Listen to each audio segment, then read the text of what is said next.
Hello दोस्तों, education and growth channel पर आपका बहुत बहुत स्वागत है। मैं हूं आपका दोस्त संजीत। तो दोस्तों आज का वीडियो स्टार्ट करते हैं। दोस्तों आज इस वीडियो का जो टॉपिक है वो है थ्री फेस इंडक्शन मोटर के बारे में हम लोग देखेंगे। दोस्तों इस वीडियो में हम थ्री फेस इंडक्शन मोटर की पार्ट्स, उसकी वर्किंग कंस्ट्रक्शन और थ्री फेस इंडक्शन मोटर की जो स्पेसिफिकेशन क्या है, इस सारे टॉपिक को हम इस वीडियो के अंदर कवर करेंगे। दोस्तों तो पूरी इन्फॉर्मेशन के लिए वीडियो को लास्ट तक देखिएगा। दोस्तों हो सकता है इस वीडियो थोड़ा लंबा बन जाए, लेकिन दोस्तों आप इस वीडियो को पूरा देखिएगा, क्योंकि ये जो वीडियो है, ये जो टॉपिक है थ्री फेस इंडक्शन मोटर की, ये बहुत ही इंपॉर्टेंट एंड इंटरेस्टिंग टॉपिक है दोस्तों फॉर इलेक्ट्रिकल इंटरव्यू के लिए। तो दोस्तों वीडियो स्टार्ट करते हैं। तो दोस्तों हम पहले बात कर लेते हैं कि थ्री फेस इंडक्शन मोटर क्या है, थ्री फेस इंडक्शन मोटर को हम क्यों इस्तेमाल करते हैं, थ्री फेस इंडक्शन मोटर को हम कहाँ यूज किया जाता है, इस सारी टॉपिक को हम पहले देख लेते हैं। तो दोस्तों इंडस्ट्री में क्या होता है, इंडस्ट्री जो होती है, बड़े बड़े इंडस्ट्री जो होती है, बड़े बड़े जो पावर प्लांट होती है, वहाँ पर क्या होता है दोस्तों, इलेक्ट्रिकल एनर्जी को, जो इलेक्ट्रिकल एनर्जी होती है उसको हम रोटेशनल मैकेनिकल एनर्जी में कन्वर्ट करते हैं। जो हमारी इलेक्ट्रिकल एनर्जी है उसको हम रोटेशनल मैकेनिकल एनर्जी में कन्वर्ट करते हैं, किसके द्वारा, मोटर के द्वारा।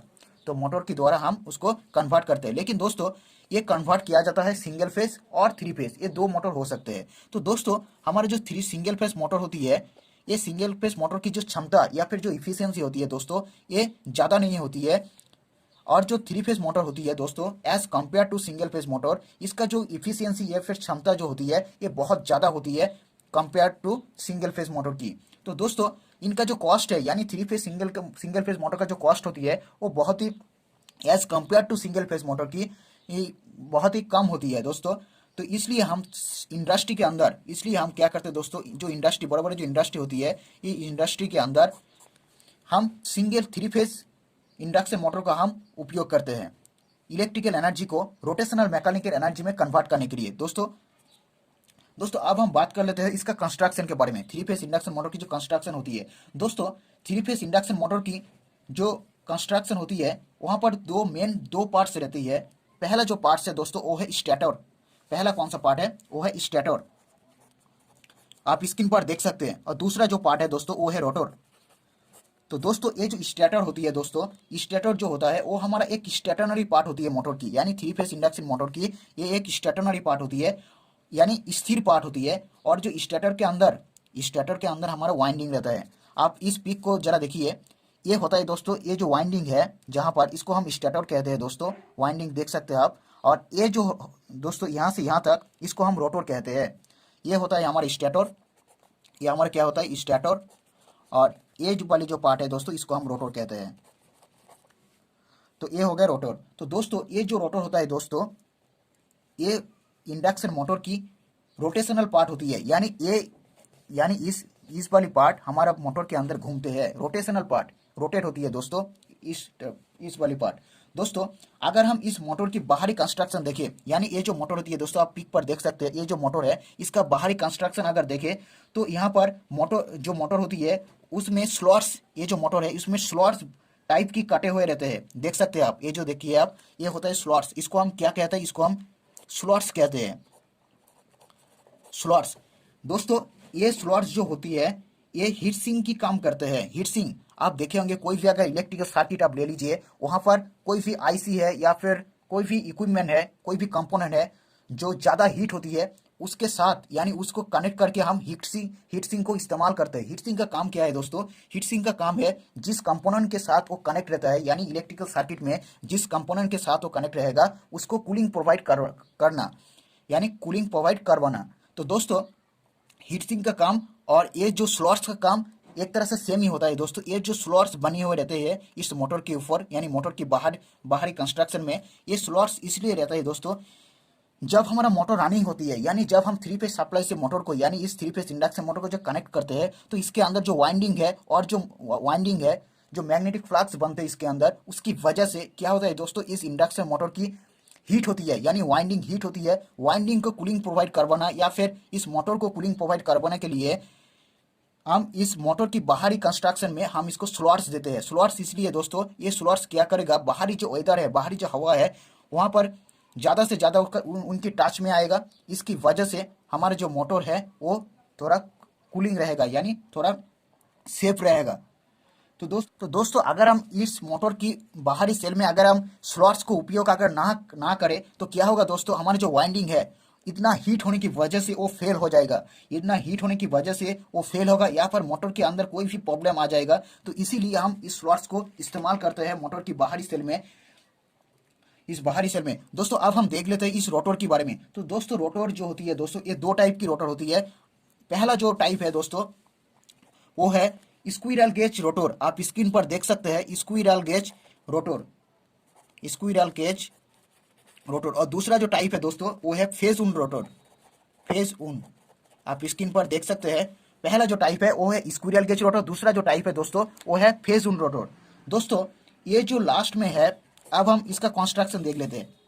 दोस्तों ये जो लास्ट में है आप देख सकते हैं दोनों एंड पर, जो लास्ट में है इसको हम एंड बेल कहते हैं। क्या बोलते हैं दोस्तों, इसको हम एंड बेल कहते हैं, एंड बेल कहते हैं, इसको हम एंड बेल कहते हैं। दोस्तों ये जो लास्ट में दो है इसको हम एंड बेल कहते हैं इंडक्शन मोटर की। यहाँ पर हम फैन भी यूज करते हैं। दोस्तों देख सकते हैं यहाँ पर एक फैन भी यूज किया जाता है। इस फैन को इसलिए यूज किया जाता है क्योंकि जो हमारा वाइंडिंग होती है और जो मोटर होती है उसको, उस मोटर को कूलिंग प्रोवाइड करवा सके। ये जो फैन है इस फैन को इसलिए इस्तेमाल किया जाता है क्योंकि जो रोटर, जो वाइंडिंग है और जो मोटर है उसको कूलिंग प्रोवाइड करवा सके।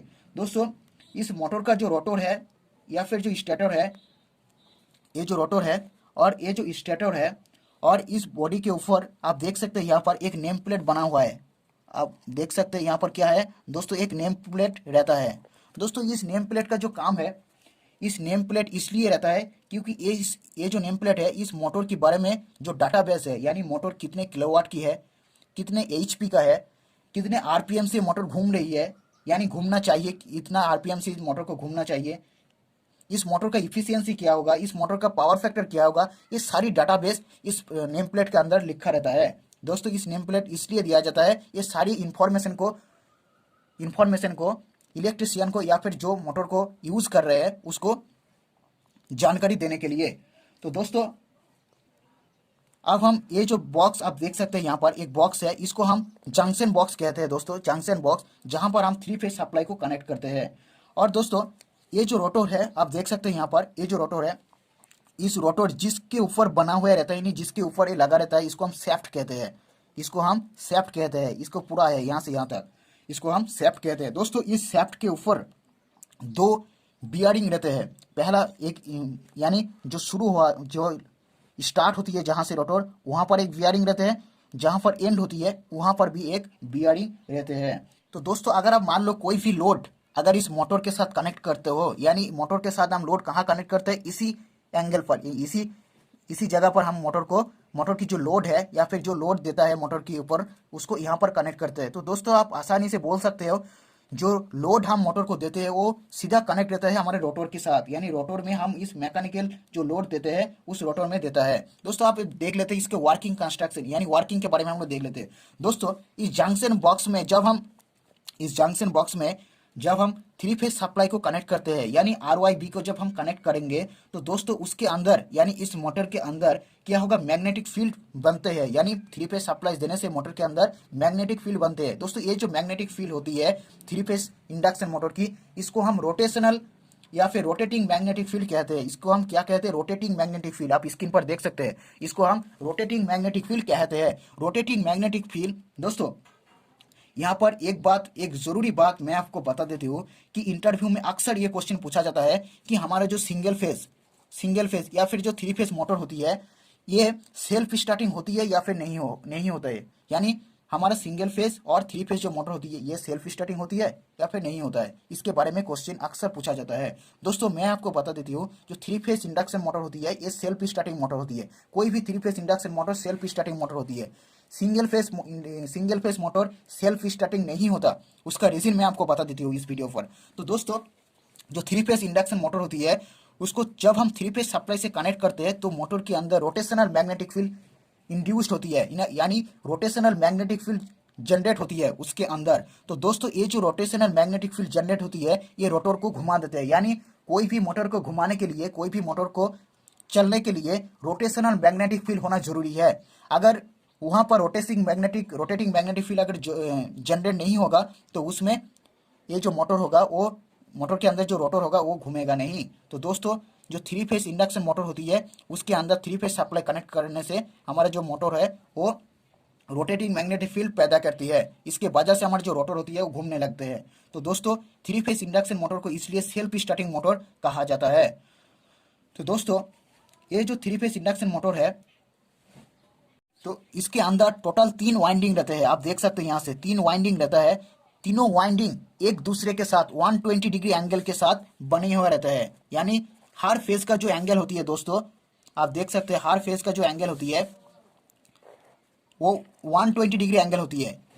यानी हर वाइंडिंग की 120 डिग्री एंगल से बनी हुआ रहता है। यानी दोस्तों जो हमारा रोटेटिंग मैग्नेटिक फील्ड बनते हैं, रोटेटिंग मैग्नेटिक फील्ड क्यों बनते हैं दोस्तों? रोटेटिंग मैग्नेटिक फील्ड को जनरेट करने के लिए हमें फेज डिफरेंस होना जरूरी है। मोटर के अंदर फेज डिफरेंस होना चाहिए। तो दोस्तों ये जो रोटर होती है यानी थ्री फेज इंडक्शन मोटर, उसके अंदर 120 डिग्री एंगल बनते हैं। तो दोस्तों जो फेज डिफरेंस बन गया, इसीलिए हमारा जो रोटर है वो घूमेगा। तो दोस्तों ये था आज थ्री फेज इंडक्शन मोटर के बारे में वर्किंग कंस्ट्रक्शन। तो दोस्तों पहले मैं आपको फिर से एक बता देती हूँ, ये स्टेटर होता है और ये होता है रोटर, और इसके जो बाहरी कंस्ट्रक्शन है ये दोस्तों आप देख सकते हैं। इसका एक फैन भी लगा रहता है यहाँ पर, और इसका था वर्किंग। तो दोस्तों आई होप इस टॉपिक के बारे में आपको कुछ बेहतर जानकारी मिली होगी थ्री फेज इंडक्शन मोटर के बारे में। तो दोस्तों इस वीडियो को लाइक करें और इस चैनल को सब्सक्राइब करें, क्योंकि और पास से जो बेल आइकन है उसको भी प्रेस कर लेना, क्योंकि जब भी मैं नया वीडियो डालूंगा इस टॉपिक के ऊपर, कोई भी वीडियो डालूंगा इस चैनल पर, आपको नोटिफिकेशन मिल जाएगा। तो मिलते हैं नेक्स्ट वीडियो पर।